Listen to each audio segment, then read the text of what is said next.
দেখেন, এই যে সময় আমরা পার করতেছি, এই যে সিচুয়েশন আমরা পার করতেছি, খুবই খারাপ সিচুয়েশন পার করতেছি, খুবই খারাপ সময় আমরা পার করতেছি। এই খারাপ সময় কিন্তু আমাদের হাতের ইনকাম। চিন্তা করেন, ধরেন আমরা যে প্রযুক্তিটা ব্যবহার করতেছি বা যে ডিভাইসটা ব্যবহার করতেছি, তার দুইটি দিক রয়েছে। একটা বেটার, একটা হলো খারাপ দিক। একটা ভালো দিক, একটা খারাপ দিক। এখন আপনার ব্যবহার ক্ষেত্রে এই বিষয়টা আপনাকে পর্যালোচনা করতে হবে। আপনি ভালো দিক ব্যবহার করবেন না খারাপ দিক ব্যবহার করবেন, খারাপ কাজে ব্যবহার করবেন না ভালো কাজে ব্যবহার করবেন। আমরা প্রযুক্তিকে দোষারোপ করি যে আজকে মোবাইলের কারণে মানুষ ধ্বংস হচ্ছে, আজকে ইন্টারনেটের কারণে মানুষ ধ্বংস হচ্ছে।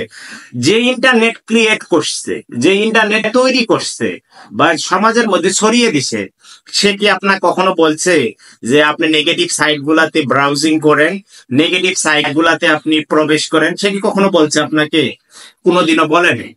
তো আপনি নেগেটিভ সাইটে প্রবেশ করবেন, নিজের জৈবিক চাহিদা মেটানোর জন্য খারাপ ভিডিও দেখবেন, খারাপ কাজ করবেন। এর দোষারোপ যদি আপনি ওই কোম্পানিকে করেন, এটা কি কখনো শোভা পায়? কখনো শোভা পায় না। আপনার কাজ, আপনার কর্ম আপনাকে জবাবদিহিতা করবে, এটা অন্য কাউকে জবাবদিহিতা করবেন না। তেমনি ভাবে পৃথিবীতে আপনি যদি ভালো কাজ করেন, এর ফল অবশ্যই ভালো পাবেন। পৃথিবীতে যদি আপনি খারাপ কাজ করেন, অবশ্যই খারাপ কাজ করবেন, খারাপ ফল পাবেন। দেখেন, আল্লাহ কোরআনের মধ্যে আপনার জীবন ব্যবস্থার জন্য লক্ষ্য, কিভাবে চলবেন সবকিছুই বলে দিছে, প্রশ্ন উত্তর সবই বলে দিছে। তারপর আমরা আল্লাহ থেকে দূরে থাকি, ইবাদত থেকে দূরে থাকি, বন্দেগী থেকে দূরে থাকি।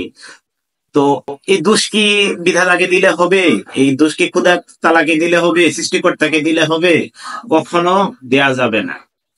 5 ওয়াক্ত নামাজ ফরজ করছে, সত্যবাদিতা, ইমান, এগুলা আপনার কোরআনের মধ্যে পাবেন।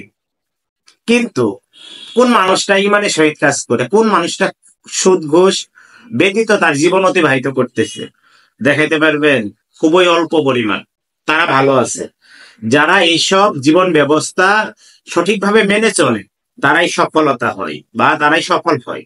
তো প্রযুক্তি আপনাকে জীবনকে, আপনার জীবনকে সুন্দর করার জন্য ব্যবহার করেন। ইন্টারনেট আপনি সুন্দর করার জন্য ব্যবহার করেন, আপনার কাজে যাতে সহজ হয় এই জন্য ব্যবহার করেন।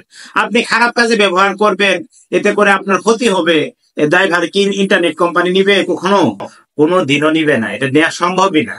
আপনার কর্মের জন্য আপনাকে জবাবদিহিতা করতে হবে, আপনার কৃতকর্মের ফল আপনাকে ভোগ করতে হবে। তো আপনাদের প্রত্যেকেরই উচিত আপনার সব ব্যাপারে সচেতনতা অবলম্বন করা। আপনি যদি সচেতন হন, আপনি যদি সচেতনতার সহিত আপনার জীবন ব্যবস্থা পরিচালনা করেন, আপনি তো ঠকবেন না, আপনি তো ধোঁকা খাবেন না, আপনি তো ক্ষতিগ্রস্ত হবেন না। তো জীবন ব্যবস্থাতে চেঞ্জ আনেন, ভালোভাবে জীবন অতিবাহিত করেন।